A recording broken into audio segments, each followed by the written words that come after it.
அனைவருக்கும் வணக்கம். சுவையான வெங்காய போண்டா செய்வது எப்படி பார்க்கலாம் வாங்க. நான் எடுத்துக்கின பொருட்கள் 4 வெங்காயம், காரத்துக்கு ஏற்ற மாதிரி 2 பச்சை மிளகாய், தேவையான அளவுக்கு கருவேப்பிலை கொத்தமல்லி எடுத்துக்கிட்டேன். வெங்காயத்தை கட் பண்ணிவிட்டு இந்த மாதிரி நல்லா உதிரி உதிரியாக ஒரு பாத்திரத்தில் எடுத்து போட்டுக்கலாம். இப்போ குட்டி குட்டியாக நறுக்கி எடுத்து வச்ச பச்சை மிளகாய், கருவேப்பிலை, கொத்தமல்லி சேர்த்துக்கலாம். 1 ஸ்பூன் அளவுக்கு சோம்பு, 1/2 ஸ்பூன் அளவுக்கு காஷ்மீர் சில்லி பவுடர், 1/2 ஸ்பூன் அளவுக்கு தனி மிளகாய்த்தூள் சேர்த்துக்கலாங்க. மிளகாய்த்தூள் காரத்துக்கு ஏற்ற மாதிரி சேர்த்துக்கணும். கொஞ்சமாக சோடா உப்பு சேர்த்துக்கலாம். குழம்பு கரண்டியில் தான் மாவு நான் அளந்து எடுத்துக்க போகிறேன். 1 கரண்டி அளவுக்கு அரிசி மாவு, 1 கரண்டி அளவுக்கு கார்ன்ஃப்ளவர் மாவு, 1/2 கரண்டி அளவுக்கு கடலை மாவு சேர்த்துக்கலாம்.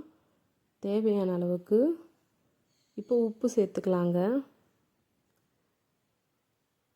இப்போது 1 ஸ்பூன் அளவுக்கு எண்ணெய் ஊற்றிக்கலாம். இப்போ தண்ணி ஊற்றாமல் மாவை நல்லா கலந்து விட்டுடணுங்க. தண்ணி ஊற்றினா மாவு கரெக்டான பதத்துக்கு வராது. அதனால் தண்ணி ஊற்றாமல் ஈரப்பதம் ஆகிற வரைக்கும் நல்லா பிசைஞ்சு விட்டுக்கிட்டே இருக்கணும். ஏன்னா வெங்காயத்திலே தண்ணி வடியுங்க. பாருங்கள், தண்ணி ஊற்றாமலே மாவு நல்லா இந்த மாதிரி வந்துருச்சு. இப்போது ஒரு 5 நிமிஷம் இதை தனியாக எடுத்து வச்சிடலாம். கடாயில் தேவையான அளவுக்கு எண்ணெய் ஊற்றிக்கலாம். எண்ணெய் நல்லா சூடாகணும். இப்போது நம்ம தேவையான அளவுக்கு மாவை உருண்டை பிடிச்சி எடுத்துக்கலாம். இந்த மாதிரி இப்போ எண்ணெய் சூடான பிறகு நம்ம உருண்டை பிடிச்சி எடுத்த மாவை ஒன்று ஒன்றா எண்ணெயில் எடுத்து போட்டுடலாம். அடுப்பை ஸ்லோ பண்ணி வச்சுக்கணுங்க. ஏன்னா அதிகமாக வச்சோன்னா மேலே வெந்துடும், உள்ளே வேகாது. இப்போ எல்லாத்தையும் போட்டுட்டு ஒரு 5 நிமிஷம் அப்படியே விட்டுடலாங்க. பாருங்கள், இந்த மாதிரி நல்லா வெந்து வந்துடும். இப்போ அப்படியே திருப்பி விட்டுடலாம். இன்னொரு சைடும் நல்லா வெந்து வரணுங்க. உள்ளேயும் நல்லா மாவு வெந்து வரணும். பாருங்கள், நல்லா வெந்து வந்துருச்சு. இப்போது ஒரு முறை கிளறி விட்டுடலாம். இப்போ இதெல்லாம் ஒரு பாத்திரத்தில் எடுத்து வச்சுக்கலாங்க.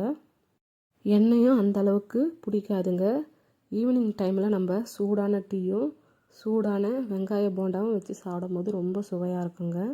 நீங்களும் இதே மாதிரி ட்ரை பண்ணி பாருங்கள். இதை செய்கிறதுக்கு ரொம்ப ரொம்ப ஈஸி தான்.